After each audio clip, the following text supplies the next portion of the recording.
Pasal yang akan dicantumkan dalam surat dakwaan terhadap Mas Roy dan Bu Tifa, saya confirm langsung, kalau tidak percaya nanti hadir di persidangan Pengadilan Negeri Jakarta Timur pada tanggal 2 dakwaannya Bu Tifa. Silakan dengarkan secara langsung apa dakwaan jaksa penuntut umum. Mereka dakwaan pertama, saya yakin dan percaya dakwaannya itu adalah pasal 30 311. Dakwaan tertulis, Mas. Tertulis, Mas. Tidak Iya, saya kan, meyakini dakwaan pertama, dakwaan primer. Ini sudah komunikasi, katakanlah dia. Tertulis. Mana? Apa kepentingannya seorang Ade Darmawan apa? Gimana? Nggak ada, nggak usah. Saya tidak bicara sama Mas Roy. Saya bicara dengan saya Gopur. pihak Saya tidak berbicara sama Anda. Saya berbicara dengan pengacara Anda. Itu aja. Gak usah layani orang gak punya legal standing. Seperti tadi yang saya sampaikan, ada dua hal yang penting untuk sidang ijazah Pak Jokowi ini. Yang pertama adalah apakah kehadiran Pak Jokowi nanti akan offline, hadir di ruangan sidang. Tadi sudah dijawab oleh Bung Rifai, pengacara Pak Jokowi akan hadir di ruangan sidang. Dan kemudian untuk sidang Dr. Tifa. Untuk Mas Roy tentu nanti bisa dibicarakan kemudian. Kalau seandainya untuk topik yang sama maka bisa dipastikan lewat Zoom gitu ya Bung Rifai ya. Tapi kalau yang berbeda akan hadir juga di sidang. Tapi kembali lagi kami kembalikan semua kepada hakim. Ya, saya sepakat. Kalau hakim tetap meminta untuk hadir, kita hormati. Hadir. Ya, karena justru kalau buat Pak Jokowi, ini lesson learn ya buat publik.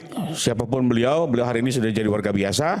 Pada saat menggunakan upaya hukum dan memohonkan keadilan untuk memulihkan nama baiknya, maka dia pun harus hadir, menerangkan di dalam persidangan di bawah sumpah apa yang diketahui, termasuk memohonkan keadilan dalam pemulihan dirinya. Jadi buat saya ini lesson yang cukup baik dan kita perlu apresiasi. Oke. Jadi intinya Pak Jokowi dari pribadi Pak Jokowi siap untuk hadir dan akan hadir di sidang offline, di ruang sidang. Clear, kalau itu clear sekali ya. Jadi semulanya yang saya bilang, saya langsung dengar langsung kita ngomong. Beliau bilang kapan, udah bicara kapan. Justru saya bilang Pak ini masih butuh waktu gitu loh. Oh begitu, ya sudah. Ternyata kan beliau sekarang kemarin ada roadshow dulu. Ya mudah-mudahan juga gak berbenturan ya. Tapi saya pastikanlah beliau nanti. Satu soal kehadiran, yang kedua adalah bagaimana soal pembuktian ijazah nanti di persidangan. Tentu itu menjadi pertanyaan. Ini nanti akan menjadi pembahasan mungkin dan topik ke depan. Ya, saya mau tambahkan sedikit dari rekan saya Rifai, bahwa yang dimaksud merugikan itu bukan cuma merugikan waktu dari Pak Jokowi 2 kali hadir. Maksudnya Bang Rifai itu saksi-saksi kunci kita seperti teman sekolahnya Pak Jokowi. Itu kan akhirnya 2 kali diperiksa. Artinya saksi-saksi ini kan di luar daerah Bang Aiman. Artinya mereka di luar daerah, berpencar-pencar. Nah ini kan 2 kali mereka menghadiri. Ya harus. Nah itulah yang dimaksud bahwa merugikan saksi. Tidak hanya saksi korban, tetapi saksi pelapor juga. Ngapain lapor kalau nggak mau rugi? Seperti itu kira-kira, Bung Aiman. Mas Aiman. Ini saya tambahin aja sedikit. Oke, Mas Aiman, dalam teori pembuktian, maka yang dikedepankan itu adalah bukan mempertimbangkan kepentingan saksi. Begitu saksi disumpah dan siap memberikan keterangan, maka kapanpun dan dimanapun dalam persidangan manapun harus hadir. Itu kewajiban hukum. Jadi jangan dibenturkan antara kepentingan subjektif dengan kepentingan hukum. Ini kan penegakan hukum. Apalagi ini penegakan hukum pidana yang pelapornya adalah mantan presiden. Ya, jadi kalau kita lihat dari sisi pembuktian nanti, ya siapapun yang dipanggil oleh jaksa penuntut umum tidak boleh menggunakan alasan saya di luar kota atau saya tidak punya waktu ya. Kalau memang alasannya nanti begitu ya sejak dari awal harusnya tidak boleh menjadi saksi dalam perkara pidana tersebut. Ya kan, apalagi kan sudah menandatangani berita sumpah gitu ya, berita sumpah bahwa keterangan yang dia sampaikan itu adalah keterangan yang benar. Itu hal yang pertama. Kemudian hal yang kedua, ketika kita bicara keseimbangan penegakan hukum, maka teknik pembuktian itu kan adalah cross examination, artinya pembuktian terhadap semua bukti-bukti yang akan dilakukan oleh hakim itu adalah secara berimbang. Tidak hanya istilahnya bersandar pada bukti-bukti yang dimiliki oleh Pak Jokowi.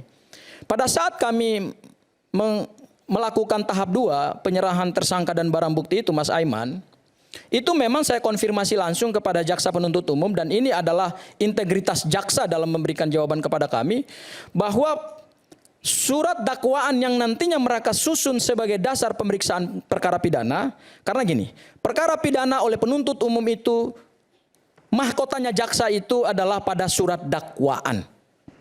Surat dakwaan itulah yang akan menceritakan suatu perkara pidana. Ya, itulah yang disebut dengan mahkotanya jaksa.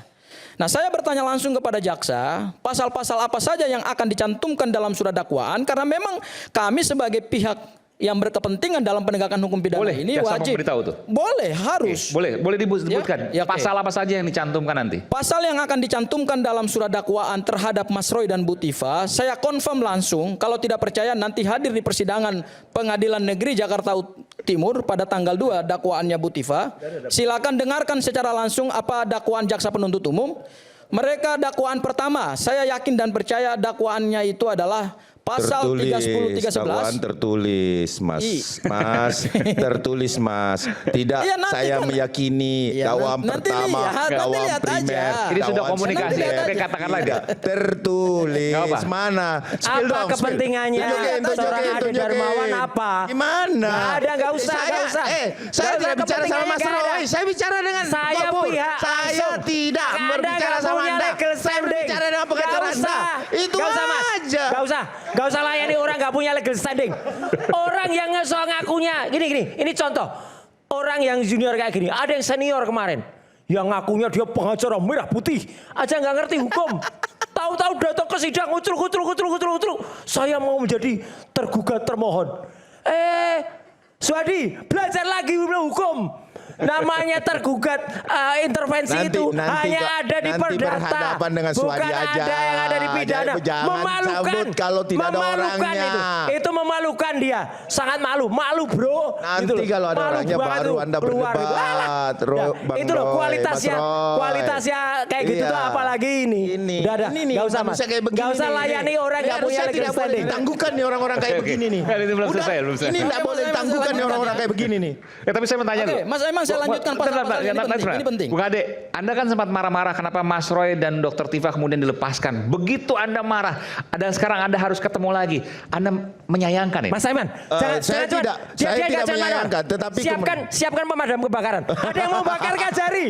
Itu yang mau Jadi bakar bukan Kajari. menyayangkan Bung Aiman, tetapi hal Kenapa itu nggak kemudian- ditahan? Kan seolah-olah gitu. Iya. Pemirsa kemudian melihat ini kenapa Roy Suryo dan Dr. Tifa tidak ditahan? Iya. Sampai Anda Dalam menyebut praktek- Pak Prabowo dan seterusnya. Ya, dalam praktek saya baik itu menangani membantu klien, baik itu pelapor maupun telapor.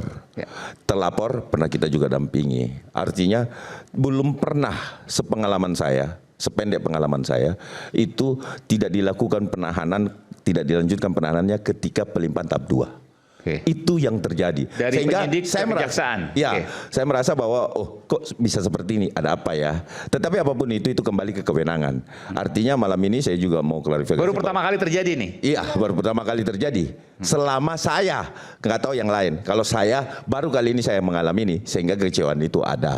Tetapi apapun itu, ya saya menyadari bahwa ini adalah kewenangan. Tentunya saya juga senang Mas Roy tidak ditahan, tapi P21 panci tetap saya kasih nanti, ya kan? Karena dia nagih saya panci P21 kan, janjinya begitu ya. Tadi Janjinya begitu. P21-nya nggak boncos kan? Kan selama ini kata P21 P21 kan? boncos. Gitu. Nggak ditahan. Ya, P21 kan boncos. ditahan. Ya sekarang kan nggak. Ya ditahan. Sudah jelas kan bahwa kan sudah ada ditahan. P21 itu. Apokat kartunya apokat Ya. ada nggak? Boncos Apokat nggak? kartunya Boncos apokat, katanya. ini Apokat palsu. Ini boncos, Apokat saya palsu. katakan. Bung Aiman. Ya. Bung Aiman. Oke Mas Aiman ya. Saya mau tambahkan Jadi sedikit. sebentar. Oke. Pasal yang nanti diterapkan dalam surat dakwaan atau dicantumkan dalam surat dakwaan itu clear dari jaksa langsung, karena kita kalau tidak percaya terhadap omongannya jaksa, kita percaya kepada siapa? Karena jaksa Oke, adalah oke. pihak penuntut umum. Ya dalam nggak usah perkara. ditampilkan lah. Tapi saya Pasal tanya 310, pasalnya apa? 311, pasal 32 dan pasal 35. Artinya yang akan menjadi dasar surat dakwaan dari jaksa penuntut umum terhadap perkara Mas Roy dan Bu Tifa adalah laporannya Pak Joko Widodo. Waduh, sungguh menakutkan pasal 32 dan 35 itu. Hukumannya itu Iya, tinggi oke. banget itu. Terkait Berapa? dengan penahanan. 32 dan 35 kan? Berapa? Nah, itu 12 9 tahun. 12. Iya kan? 12 tahun. Luar biasa. Mas Aiman, terkait dengan penahanan ini menarik. Jadi sebentar. Jadi ini tadi sudah disebut masalahnya berdasarkan Ya. komunikasi Anda. Jadi ancaman hukuman untuk Mas Roy dan Dr. Tifa 12 tahun penjara. Betul saya tanya? Kalau 32 itu kan 8 tahun. Kalau 35 kan 12 tahun. Iya, Tapi artinya gini, maksimalnya 12 tahun. Iya, betul. Wah, luar biasa. Nah, betul. Gini Mas Mas Roy Aiman, juga ini sudah tahu ini. nanti kaitannya dengan Sudah, dan nanti lihat saja. Pembuat undang-undang ITE itu kan juga ada. Dia yang membuat pasti, namanya Prof. Henry. Saya juga ikut buat. Salah itu penerapannya. Itu undang-undang untuk informasi dan Ya, transaksi tapi ntar lah di elektronik. pengadilan. Nggak bisa ini. Di pengadilan Nggak lah. punya legal standing apalagi ini udah ada. Itu kan persepsinya Mas Roy itu. Persepsinya Roy saja. Nggak usah. Nanti itu di pengadilan. Hakim. Nggak Kita di bisa sini ini dirubah bukan persepsi Makanya, itu. makanya. Itu nanti hakim menentukan. Apa ini? Udah Hakim nggak boleh. menentukan Kita itu. dengar tukang bohong. Ya, Tukang hakim yang menentukan. Hakim itu Bukan bertanggung Roy. jawab dengan Tuhan, ya kan? Kan begitu. P21 aja boncos. Oke. Jadi pasal yang Advokatnya dilaporkan boncos. pasal yang dilaporkan oleh Pradi Bersatu terkait dengan kegaduhan, kemudian ujaran kebencian, itu nanti kita lihat saja di tanggal 2 Juli 2026 ini itu tidak akan masuk dalam surat dakwaan. Artinya Peramal. laporan tersebut Jangan suka meramal. digugurkan oleh jaksa penuntut umum. Lihat Jadi saja nanti. pemeriksa, Ya, oke. jangan Lihat dia saja suka nanti. meramal. Jadi kalau begini, Kita harus lihat berarti dakwaannya. Gafur udah bisa Nanti udah kita bisa dengar lihat dakwaannya di intervensi pengadilan, juga. Oke. Kita dibilang Tapi intervensi dia dia bawa- sendiri intervensi. Atau gini Sudah Mas Iwan. dakwaannya. Saya Dia kasih sudah solusi, tahu saya kasih solusi. sebelum Kalau Pak Jokowi tahu pasal-pasal untuk itu tidak ada dalam surat dakwaan, berarti Mas Roy kasih mereka panci gosong. Tapi tadi sudah diakui bahwa betul nanti dakwaannya kita akan dengarkan sama-sama hari Kamis, tentu ada kepastian yang kita akan dengarkan nanti oleh jaksa, tapi bahwa ada komunikasi sebelumnya dan ancaman hukumannya 12 tahun penjara. Ini luar biasa. Tambahkan dah. Oke, silakan. Langsung, Pak. Saya nggak suka ributnya karena sudah merasa tua saya. Ini senang sekali. Bang Refli panjang nggak? Kalau panjang saya break dulu, nanti setelah break saya Oh berikan iya, kesempatan boleh, Bang Refli. boleh. Oke. Break dulu. Setelah lagi kami akan segera kembali di Rakyat Bersuara. Nanti saya akan berikan kesempatan pada Bung Refli Harun.